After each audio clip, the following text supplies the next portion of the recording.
میں سمجھا کہ صاحب یہ ہمارے کوئی مولانا صاحب ہیں. جا کے میں نے سلام ولام کیا ان کو. کہا سلام کا جواب دیا.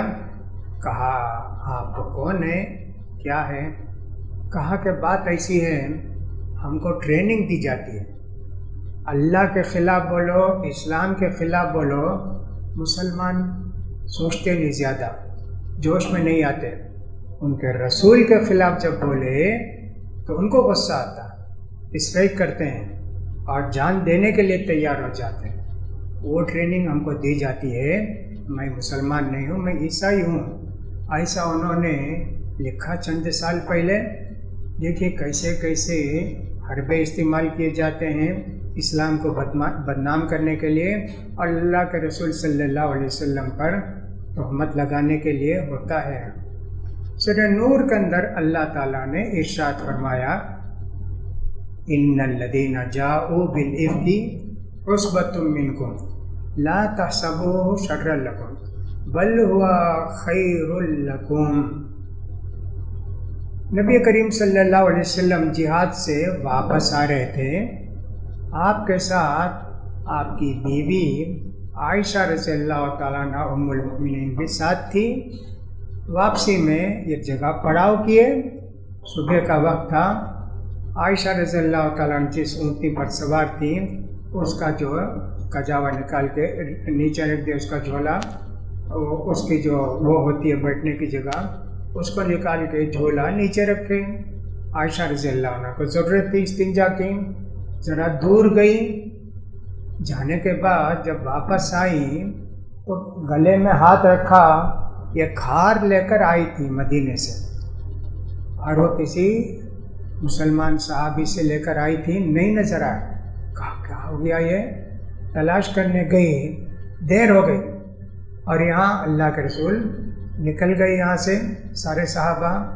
وہ جو اٹھا کے رکھے، عائشہ رضی اللہ تعالیٰ ہلکی پھلکی تھی، کافی وزن ہوتا ہے، اٹھا کر رکھے تو ان کو یہ بھی نہیں سمجھ میں آئے کہ عائشہ رضی اللہ تعالیٰ عنہا ہیں یا نہیں ہیں، نہیں سمجھ میں آیا. اٹھا کے رکھ دیے. سب چلے. وہاں جب پہنچے اور اٹھا کے نیچے رکھے تو عائشہ رضی اللہ عنہ نہیں ہے اس میں. ہوا یہ کہ عائشہ رضی اللہ تعالیٰ عنہ ذرا دیر سے لوٹی، سب لوگ جا چکے تھے. بیٹھ گئی، یا اللہ کیا کروں میں. حضرت صفوان ایک صحابی تھے، ان کو اللہ کے رسول صلی اللہ علیہ وسلم نے مقرر کیا تھا تم آخر میں آؤ، کسی کا کوئی چھوٹ گیا ہو سامان وغیرہ تم اس کے ساتھ آ جانا. یہ آئے، قریب آ کر دیکھے عائشہ رضی اللہ تعالیٰ عنہ ہیں.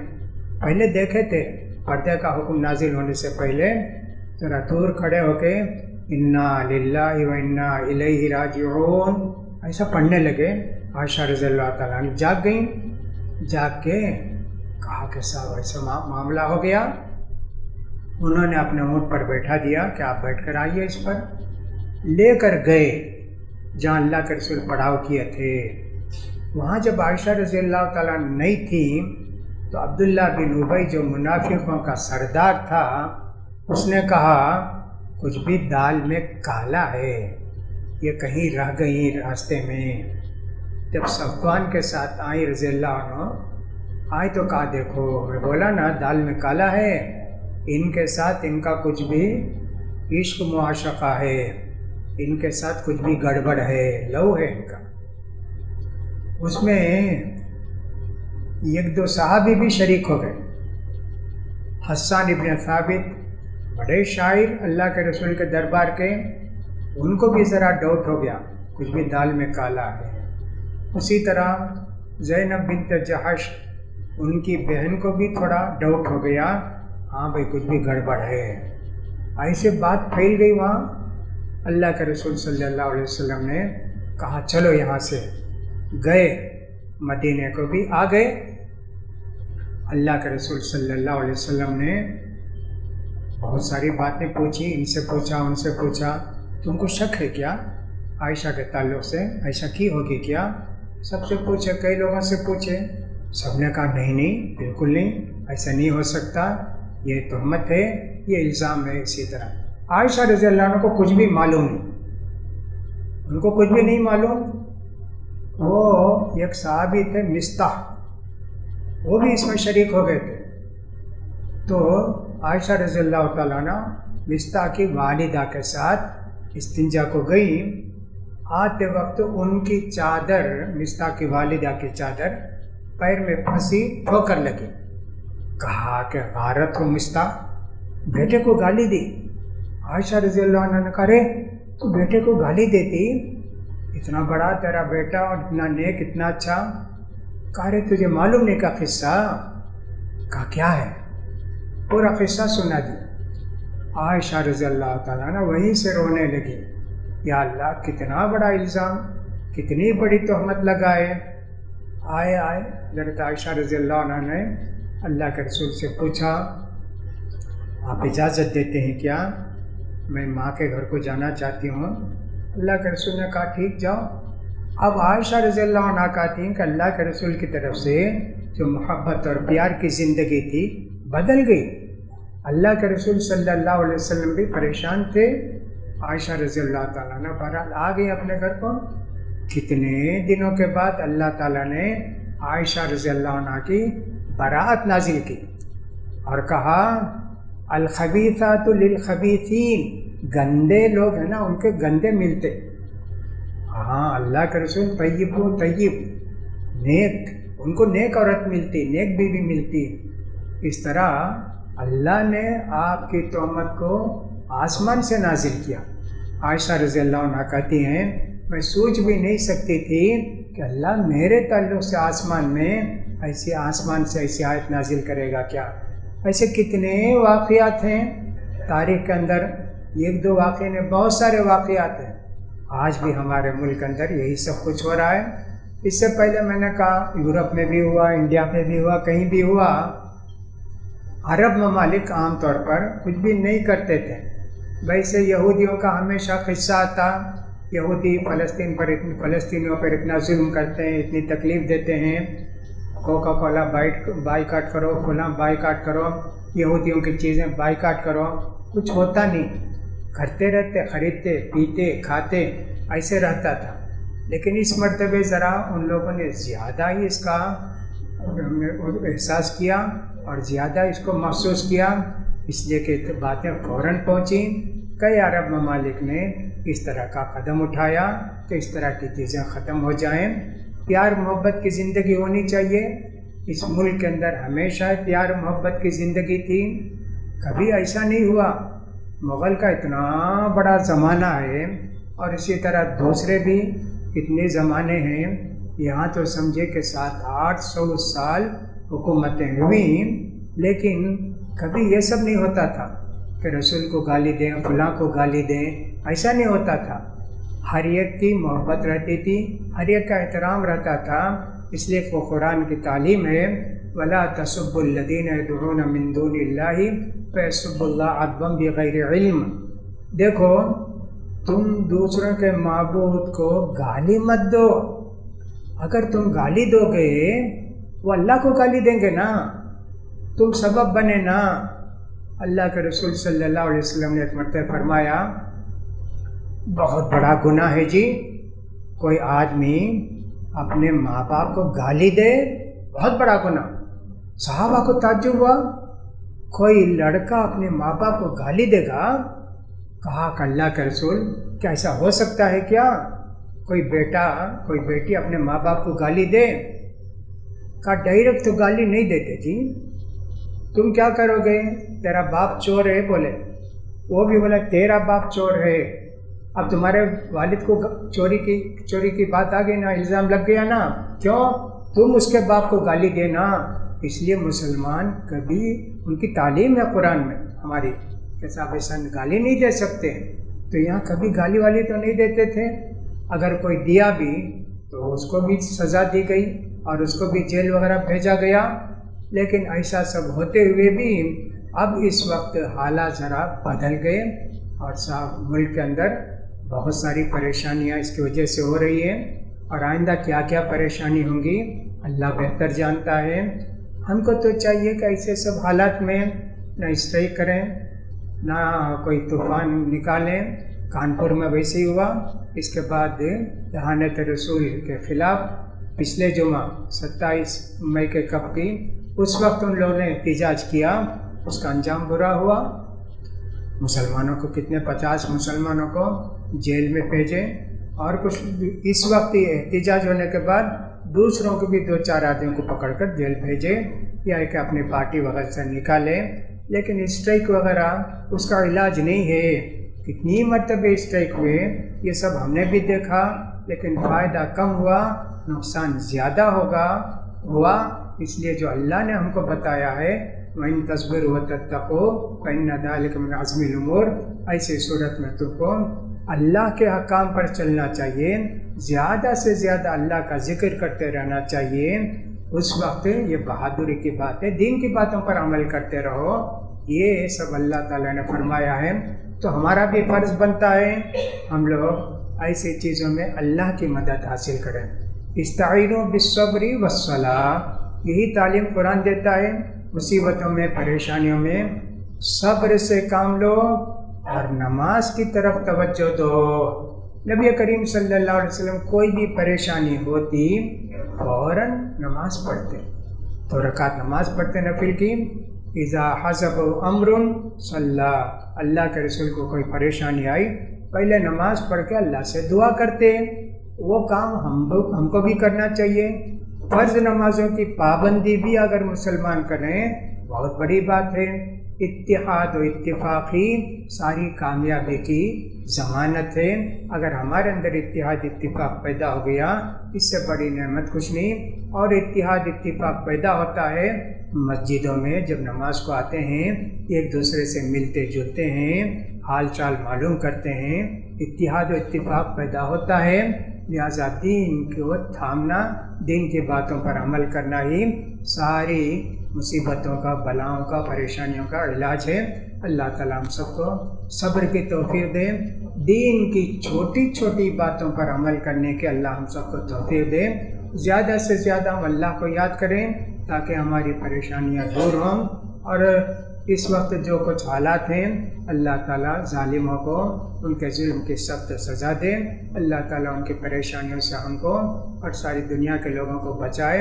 اللہ تعالیٰ ہم کو ہمارے رسول کی محبت ہمارے دلوں میں پیوست کر دے، تاکہ آپ کی ہر سنت پر عمل کریں، آپ کی ہر بات پر عمل کریں۔ اللہ توفیق دے۔